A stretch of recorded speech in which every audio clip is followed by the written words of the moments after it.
The cold wind swept across the small cemetery on the edge of Kansas. Emily knelt before a headstone, clutching a rusty tin box. Just a few steps away, three young men sneered, raising their phones to record. One kicked aside the flowers. Another yanked the faded blue bandana tied to the stone. "Look at this! Crying at a grave for attention," they laughed, their voices sharp as broken glass. Emily trembled. In her hand, a tiny brass bell jingled softly. Ring, ring. The sound cut through the night air. 5 minutes later, headlights lit up County Road 17. Heavy, deep engines rolled in like thunder. A wall of motorcycles curved into the cemetery gate, circling like silent sentinels. Their black leather soaked in mist, patches glimmering. Guardian riders. The lead rider removed their helmet slowly.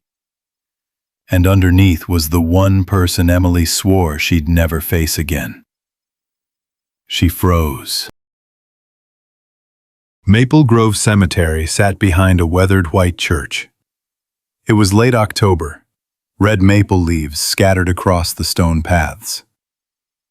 Just beyond, Mabel's Diner glowed warm light, a favorite stop for truckers and bikers, where old country songs still hummed from the jukebox. Emily was in her early 30s, thin, with tired, sunken eyes of someone who hadn't slept well in months.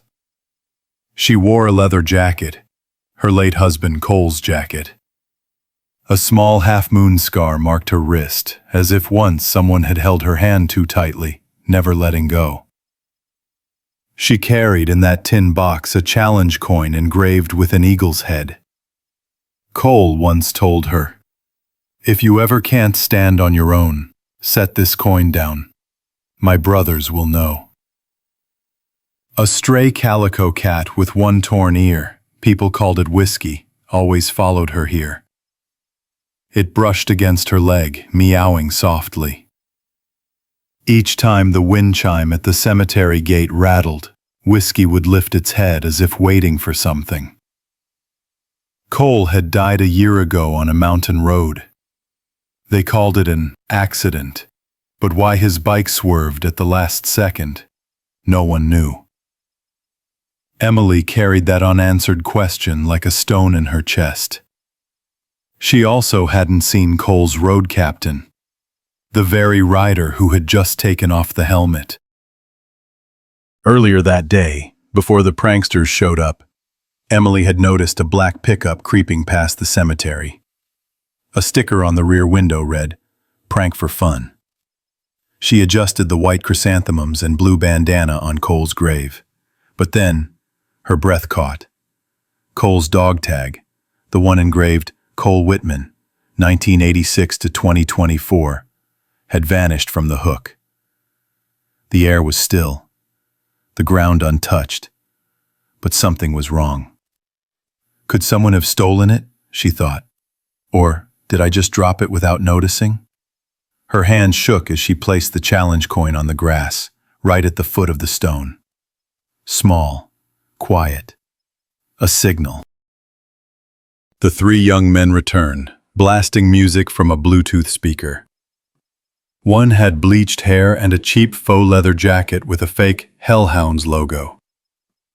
Another held a camera, grinning through the lens. The youngest, barely 17, kept his head down. "Hey lady, could you cry a little quieter? We're streaming here," the blond boy mocked, chewing gum loud. Emily rose, voice hoarse. "Leave this place." "Relax, we're just having fun. Let's borrow this bandana for a selfie, yeah?" He snatched it off the headstone. The wind chime rattled hard, though no wind blew. The youngest froze, eyes locked on the coin in the grass. His voice cracked. "Don't mess around here, not this place." His face said more than words. "I thought it was nothing, but it's not." The blond boy shoved the camera closer to Emily's face. Crying for a biker? Lady, bikers are just noise. People want peace, not engines waking them up. He yanked at her necklace. Snap. Hanging in his hand was Cole's missing dog tag. "Give it back!" Emily shouted, voice shaking. "Then take it," he laughed, holding it high. The youngest, nervous, tried pulling his friend's arm. "Nate, stop it!" He was shoved aside, crashing into the maple bushes. Whiskey hissed, tail bristling like a tiny tiger. Emily noticed something. The boy's wrist carried a leather strap with a small brass bell, identical to hers. Why? The music cut off. Silence fell heavy. Then came the rumble. Engines, dozens of them rolling closer. Emily's heart raced.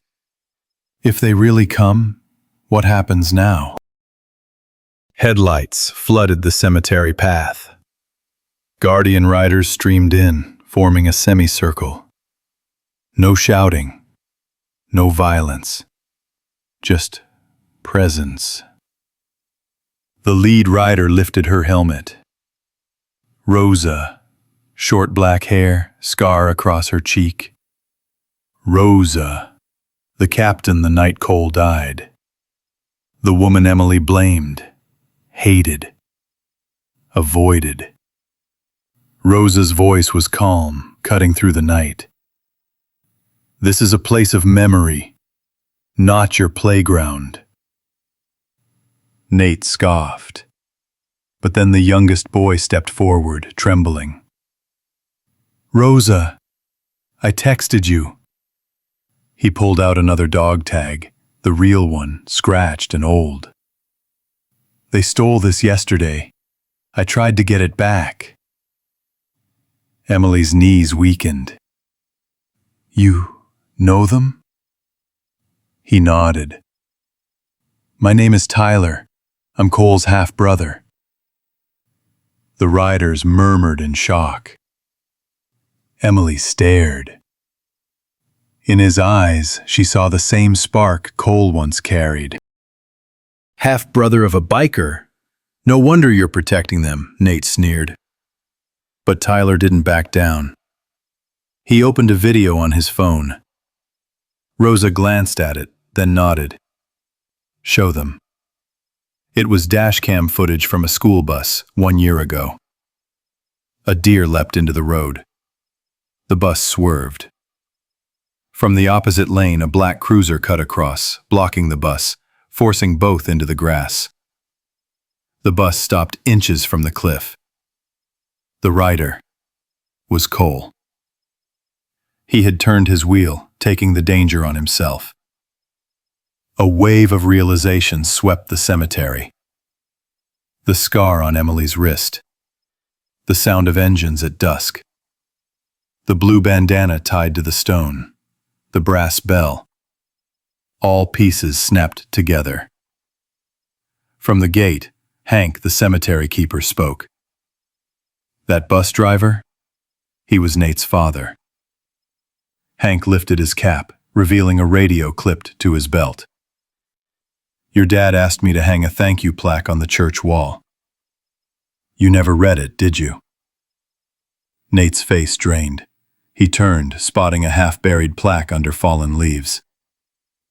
"In memory of Cole Whitman, who turned his wheel so a bus of children could go home." His hand shook. The dog tag slipped, clinking to the ground.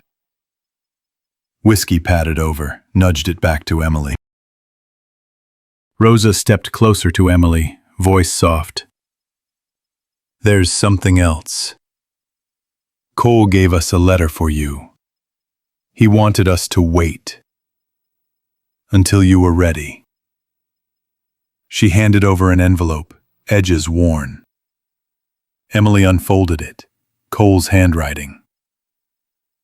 "My love, if one day I don't come home, don't blame Rosa. I chose that road. I saw the bus. I turned not because I was reckless, but because it's what I do. Make sure others get home. If you hear the wind chimes at the cemetery, that's us standing nearby. If you need us, place the coin down. My brothers will come. Love always. C. Emily broke, sobbing openly. I thought I was abandoned. Rosa embraced her. You were never alone. She turned to the boys. Respect here is not about bikers. It's about the ones who shielded us, sometimes without us even knowing. Nate swallowed hard.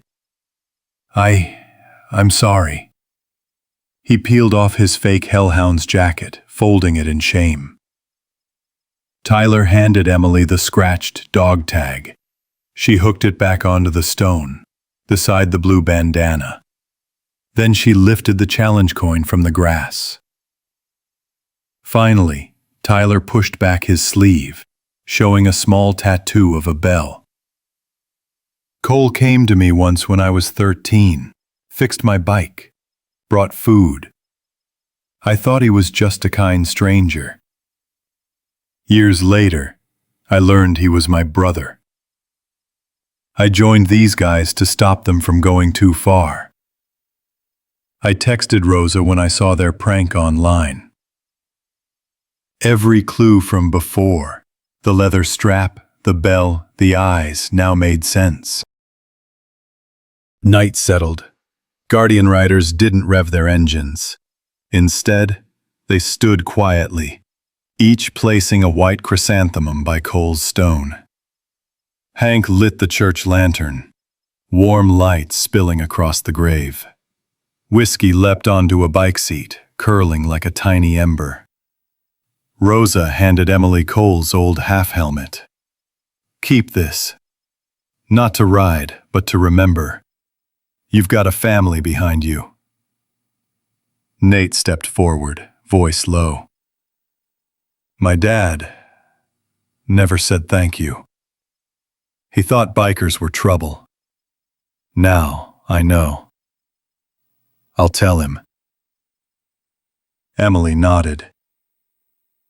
The hardest thing is admitting we were wrong. You just did. Tyler's eyes shone. If it's okay, can I visit him with you? Emily smiled through tears. Tomorrow, and every day after. Rosa raised 2 fingers, signaling the riders. They switched on their lights, not loud, just glowing like stars.